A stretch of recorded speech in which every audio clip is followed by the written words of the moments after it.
l'agriculture est la clé de voûte du territoire. Je crois que cette expression est en soi très révélatrice.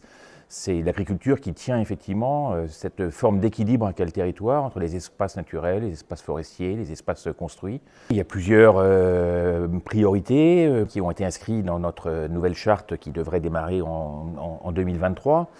Nous avons convenu, dans le cadre de cette nouvelle charte, donc pour les 15 années qui viennent, d'inscrire comme objectif la préservation totale du foncier agricole, c'est-à-dire le refus de consommation du foncier agricole sur le territoire du parc.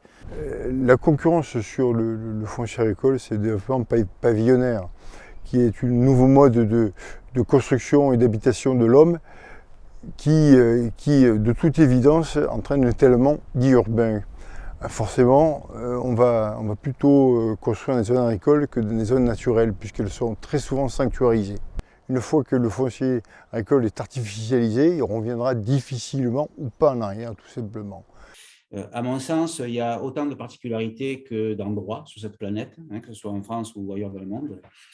D'endroits parce qu'il y a une pédagogie différente, une histoire agricole différente, des gens qui ont des cultures différentes, des populations différentes, enfin bon, tout est différent. Ce qui veut dire que comment faire dans un premier temps, c'est s'asseoir et réfléchir au problème globalement. Sur le plan pratique, en fait, on a beaucoup de propriétés qui sont, j'allais dire, stérilisées. Alors, ce n'est pas forcément de la friche, mais qui, en tous les cas, ne sont pas du tout exploitées sur le plan agricole comme elles le devraient. Il y en a une partie qui sont vraiment des vraies friches, mais il y en a d'autres où les propriétaires espèrent qu'un jour, leurs enfants, petits-enfants, pourront construire une petite maison. Et du coup, ces terres ne vivent plus comme elles devraient vivre.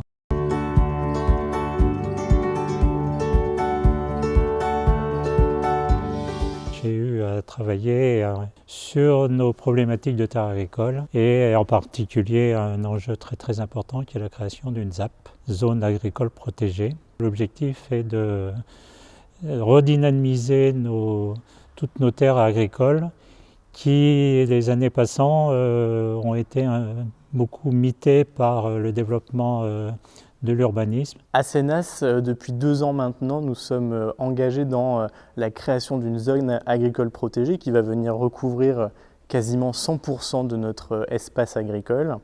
L'objectif pour nous, c'est avant tout de préserver notre espace agricole dès aujourd'hui et pour l'avenir. Ça permet de sacraliser sur le long terme ce qu'un PLU prévoit en zone agricole.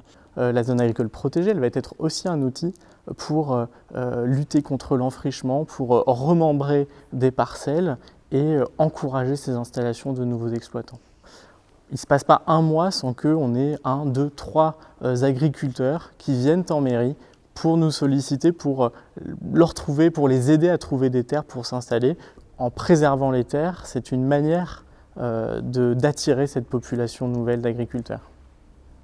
L'agriculture des Alpilles, c'est de la valeur ajoutée la plupart du temps. C'est donc des emplois directs sur les exploitations, chez les transformateurs, chez les OPA, la banque, l'assurance, les fournisseurs de matériel, etc. Les solutions sont nombreuses. La France, depuis 200 ans, dans son droit moderne, construit des outils, donc il y en a pléthore, quoi. Une ZAP ou n'importe quoi, même si on l'applique comme ça, ex nihilo, sans un consensus politique local, les gens savent très bien attendre même 20 ans en disant ce sont mes enfants qui en profiteront. Ça veut dire qu'un maire qui va dire je vais protéger un espace agricole, c'est un maire qui dit à ses administrés je vais vous empêcher de récupérer une rente foncière qui peut être une fortune des fois. Le premier élément à réfléchir, c'est la légitimité de l'élu quand il parle de protéger la terre agricole et la légitimité de cette opération auprès des propriétaires qui sont électeurs. D'abord, il faut construire un consensus social et politique et qu'ensuite, on trouvera les moyens de faire concrètement les choses. Cette démarche s'accompagne d'un plan d'action qui est aussi important, si j'ose dire, effectivement, pour permettre aux propriétaires fonciers de prendre conscience qu'ils ont des zones agricoles, qu'elles doivent rester agricoles et à vocation agricole. Faites vivre vos terres, mettez-les en location sous quelque forme que vous le souhaitez auprès d'agriculteurs, vendez-les à des agriculteurs, mais en tous les cas, ne les gardez pas comme ça stériles.